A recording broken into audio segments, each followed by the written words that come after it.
Bonjour ou bonsoir à tous et bienvenue sur cette capsule audio. Alors dans cette capsule, j'avais envie de partager avec vous sur les forces, ce que souvent l'homme appelle les forces du mal. Et, et il fait très souvent référence à... il y a trois noms principaux qui ressortent souvent, vous remarquerez Belzébuth, Lucifer, Satan, sans vraiment savoir s'il y a une différence, sans vraiment savoir ce que c'est. Mais en tout cas, du coup, je trouve que ce sont des termes qui sont très galvaudés. Et puis de toute façon, l'homme en règle générale a tendance à toujours personnifier les choses. Donc voilà, même Dieu a toujours été personnifié, ce qu'on appelle Dieu. Tout est toujours personnifié avec l'homme. Il a besoin de tout ramener à lui en fait. Alors pourquoi parler de ses forces et du coup euh, essentiellement de Satan. Enfin, on va parler un peu de tout, mais euh, pourquoi parler de Satan, du phénomène satanique plutôt, parce qu'il s'agit d'un phénomène énergétique. Avant, on parlait beaucoup de Satan. On faisait peur à l'homme avec Satan avant, mais plus maintenant.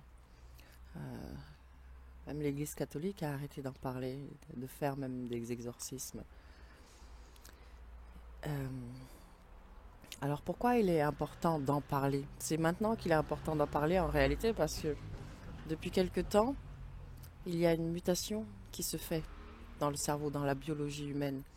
Notre cerveau se prépare à recevoir de plus en plus d'intelligence, de plus en plus d'esprit sain, comme on pourrait dire, comme on dit dans certains endroits.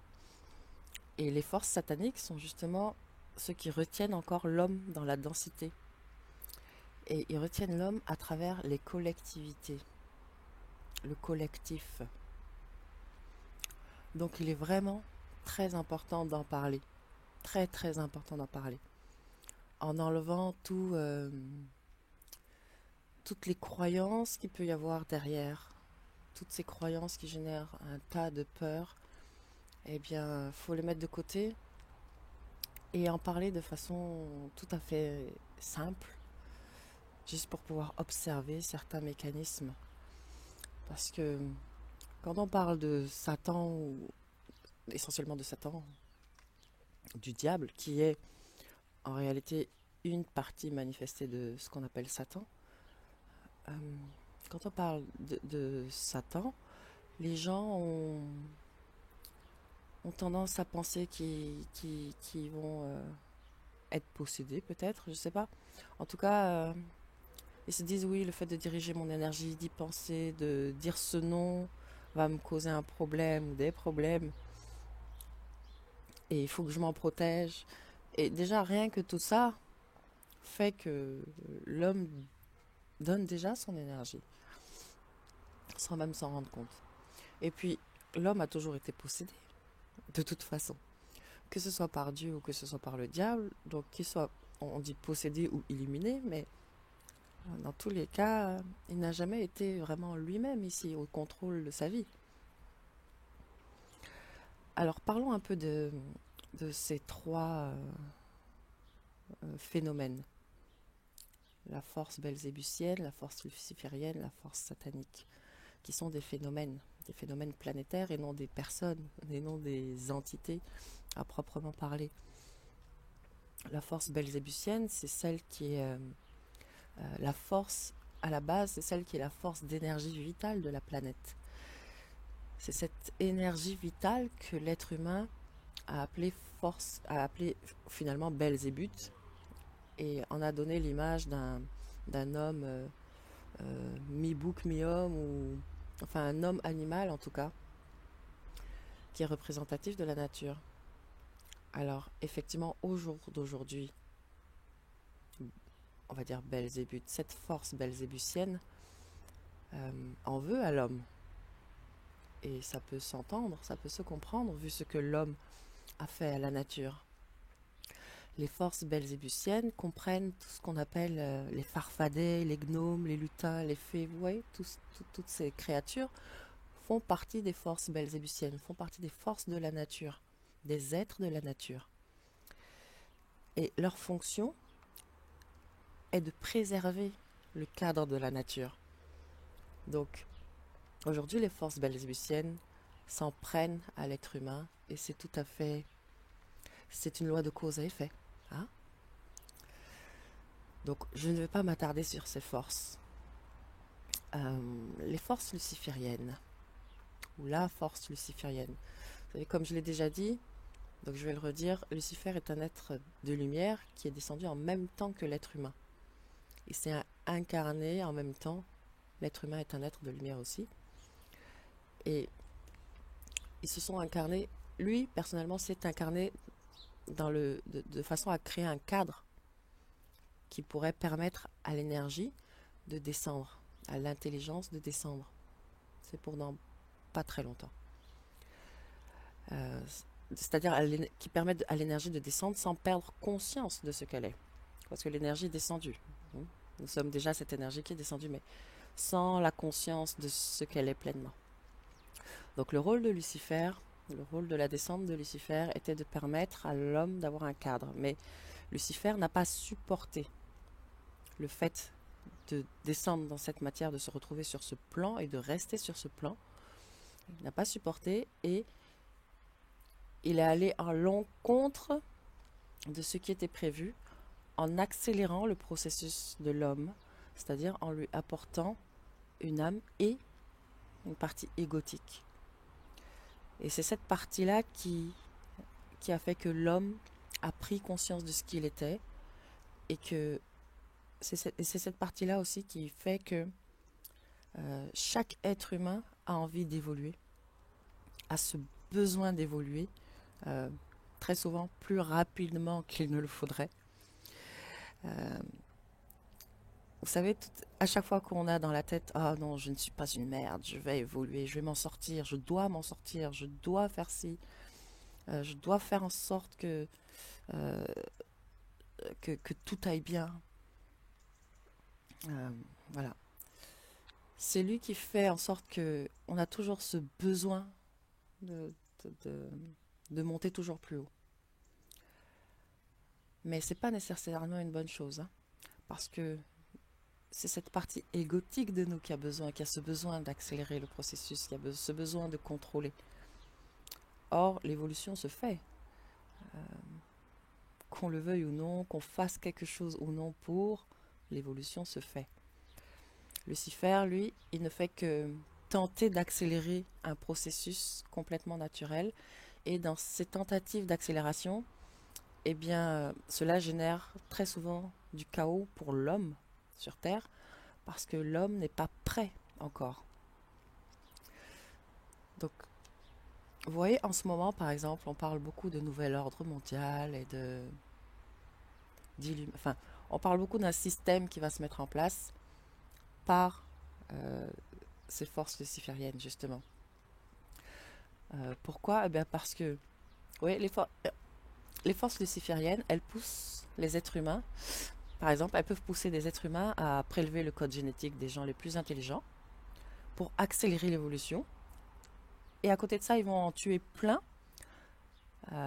qui ne sont pas assez, tous ceux qui sont pour eux pas assez évolués, simplement dans le but que ces êtres, parce qu'il y a le principe de réincarnation qui existe, pas tel que vous l'entendez très certainement, mais ces êtres-là qui sont poussés par les forces lucifériennes agissent dans le but que les êtres pas assez évolués se réincarnent dans les êtres qu'ils auront créés avec un code génétique de tous ceux qui sont les plus intelligents.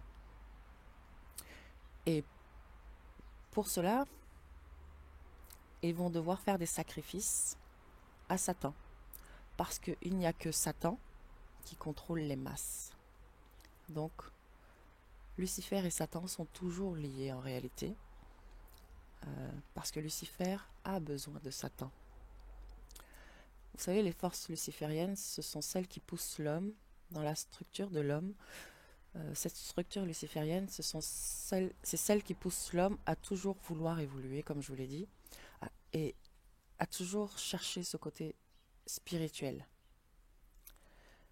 Et à l'inverse, la structure satanique en nous pousse l'homme à toujours, euh, pousse l'homme qui veut évoluer à toujours rester dans la matière. C'est le côté très matérialiste. Alors, on peut être en équilibre avec ces deux structures à l'intérieur de nous, mais on peut aussi être en complet déséquilibre, avoir, comme on dit, la tête complètement perchée dans les étoiles et jamais les pieds sur terre, ou avoir les pieds un peu trop sur terre et ne jamais faire attention aux étoiles, au ciel. Donc il faut un équilibre entre les deux, entre le spirituel et le matériel. Et ces deux-là agissent toujours ensemble, Satan et Lucifer. Alors voyons voir Satan maintenant. Eh bien, euh, Satan, euh, c'est une force qui a été personnifiée de la même manière que Belzébuth. Mais j'ai envie de dire que ce n'est pas parce qu'on n'y croit pas, hein. Personne n'est obligé d'y croire, bien sûr. Mais, ceci dit, ce n'est pas parce qu'on n'y croit pas que ces forces-là ne sont pas à l'œuvre. Donc il faut en parler. Et comment vous dire, ce n'est pas parce que vous n'êtes pas un chauffeur, que vous marchez là sur le trottoir, que à côté de vous, sur la route, il n'y a pas de chauffeur et qu'il n'y en a pas un qui peut sortir de la route et vous faucher. D'accord? Donc ce n'est pas parce que vous n'êtes pas dans cette croyance qu'il ne faut pas en parler, qu'il ne faut pas y prêter attention. On appelle ces forces-là les forces involutives. Comme je viens de le dire, ce sont ces forces qui permettent à l'homme qui veut évoluer de rester quand même dans la matière. Donc ça sert. Elles servent ces forces-là. Malheureusement, euh, bon, vous savez, tout ce qui est exprimé est enregistré quelque part dans, dans le ciel, je veux dire. J'allais dire dans les terres, mais avant les terres, il y a le ciel, vous savez? Les mémoires, tout ça, ça reste là. Tout est enregistré. Et nos mémoires, toutes les mémoires, l'astral, les annales akashiques, ou comme vous voulez, ça comprend, ça va de l'enfer au paradis. Et le phénomène satanique, lui, c'est un phénomène qui vibre très bas. Donc il est comparé entre le ciel et la terre, il est plus proche de la terre que du ciel. D'accord? Donc il nous affecte vachement plus rapidement. Et ces forces ont été créées par tout ce que l'humanité a fait depuis qu'elle a une âme. D'accord? Donc depuis la descente de Lucifer qui a donné cette âme égaux à l'homme, à partir de ce moment-là, l'homme a commencé à créer cette force, à générer cette force, parce que cette force naît des émotions de l'homme. Donc l'homme qui veut croître, qui veut se multiplier, eh bien va conquérir, et tout ça amène à des guerres, à des conquêtes toujours plus grandes, et tout ça crée une bonne densification dans l'atmosphère, et cette densification s'appelle la conscience collective. Et c'est ça les forces sataniques. Cette conscience collective, et chaque pays a sa propre conscience collective, c'est-à-dire que la France n'a pas la même conscience collective, ou inconscience collective, je devrais dire, que la Chine, que la Russie, que les Amériques, que l'Afrique.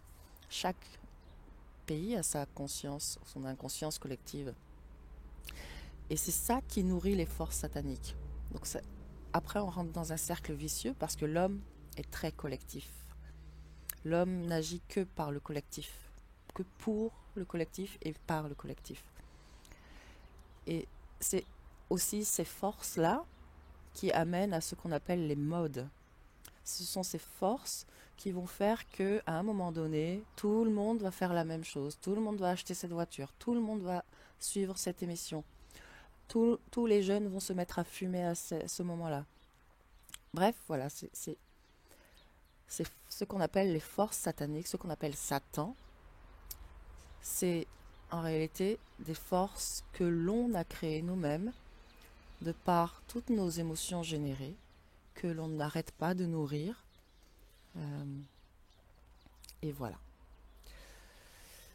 Et évidemment, cette conscience collective, cette force satanique ne veut pas que l'homme reçoive les énergies lucifériennes et se dégage de la conscience collective. En même temps, Lucifer, lui, a besoin de Satan pour pouvoir manipuler les masses, parce qu'on ne peut pas le faire sans lui. Voilà ce que j'avais envie de vous dire. Donc les forces du mal, vous voyez, c'est... Est-ce qu'on peut appeler ça vraiment force du mal? Je ne sais pas.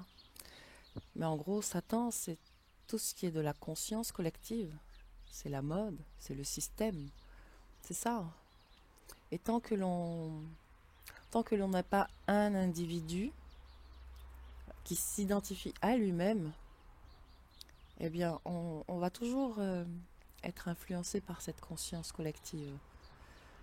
Tant que on s'identifiera toujours à tout, eh bien, on ne sera pas sorti du phénomène satanique. Alors que pour tuer ce phénomène, ça serait tellement simple si chacun d'entre nous s'individualisait, reprenait sa souveraineté, reprenait le contrôle complet de ce qu'il est, eh bien, il s'en serait fini de ces forces-là.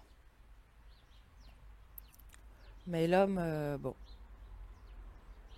il avance et ça va venir, ça va venir.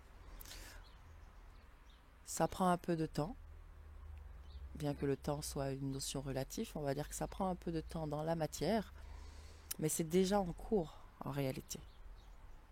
Donc, tout est relatif. Voilà, j'avais vraiment envie de partager autour de ça. Ah oui, une dernière chose aussi, il faut comprendre que les forces sataniques, donc cette conscience collective, manipulent autant dans la joie que dans la douleur. Cette force manipule autant le riche que le pauvre. Cette force manipule tous les êtres qui sont assujettis à la société, au collectif. Voilà, c'était un partage un peu long, quand même, 17 minutes. J'espère que vous aurez eu le courage d'écouter jusqu'au bout. Je vous souhaite une bonne journée. Je vous dis à bientôt. Au revoir.